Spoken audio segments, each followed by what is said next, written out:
শুক্রবার থেকে শুরু মাধ্যমিক পরীক্ষা। প্রথম বড় পরীক্ষায় ছাত্রছাত্রী ও তাদের অভিভাবকদের যাতে কোনো অসুবিধা না হয় সেদিকে নজর রয়েছে রেলের। তাই সিদ্ধান্ত নেওয়া হচ্ছে শিয়ালদহ ডিভিশনের বিভিন্ন শাখার সমস্ত ট্রেন চালানো হবে। একই সঙ্গে আগামী কয়েকদিন চলবে না কোনো গ্যালোপিং ট্রেন। বিশেষ করে পরীক্ষা চলাকালীন সময়ে সব স্টেশনে যাতে ট্রেন দাঁড়ায় সেই ব্যবস্থাও করা হবে। মাধ্যমিক পরীক্ষার্থীদের সুবিধার্থে পূর্ব রেলের শিয়ালদা ডিভিশনের তরফে জানানো হয়েছে শিয়ালদা রানাঘাট সেকশন এবং বারাসাত বনগা সেকশনে 13টি ট্রেন নির্ধারিত স্টেশনের বাইরেও বেশ কয়েকটি স্টেশনে দাঁড়াবে। 3-1-8-2-1 শিয়ালদা কৃষ্ণনগর লোকাল যাত্রাপথে পলতা, জগদ্দল এবং কাকিনাড়া স্টেশনে যথাক্রমে 10:06, 10:17 এবং 10:20 দাঁড়াবে।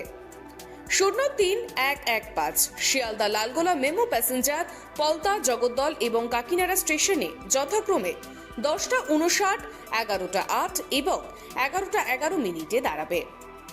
3-15-19 শিয়ালদা শান্তিপুর লোকাল জগদ্দল স্টেশনে 11:19 দাঁড়াবে।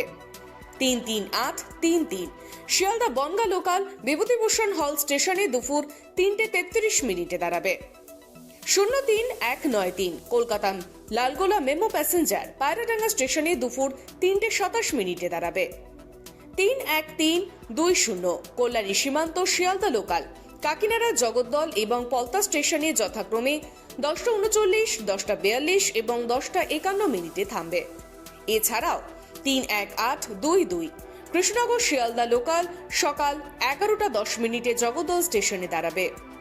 03-184 লালগোলা শিয়ালদা মেমো প্যাসেঞ্জার সকাল 11:08 পায়রাডাঙ্গা স্টেশনে দাঁড়াবে। 03-196 লালগোলা শিয়ালদা মেমো প্যাসেঞ্জার কাকিনাড়া, জগদ্দল এবং পলতা স্টেশনে যথাক্রমে 3:09, 3:12 এবং 3:20 দাঁড়াবে। মাধ্যমিক পরীক্ষার শুরু এবং শেষ হওয়ার আগে পরে পরীক্ষার্থী এবং অভিভাবকদের সুবিধার্থেই এই পদক্ষেপ করেছে রেল। একইভাবে হাওড়া ডিভিশনেও সব ট্রেন চলাচল করবে। ট্রেন যাতে যথাযথ সময় চলাচল করে সেই বিষয়ে নজর রাখা হবে বলে জানিয়েছেন পূর্ব রেল কর্তৃপক্ষ।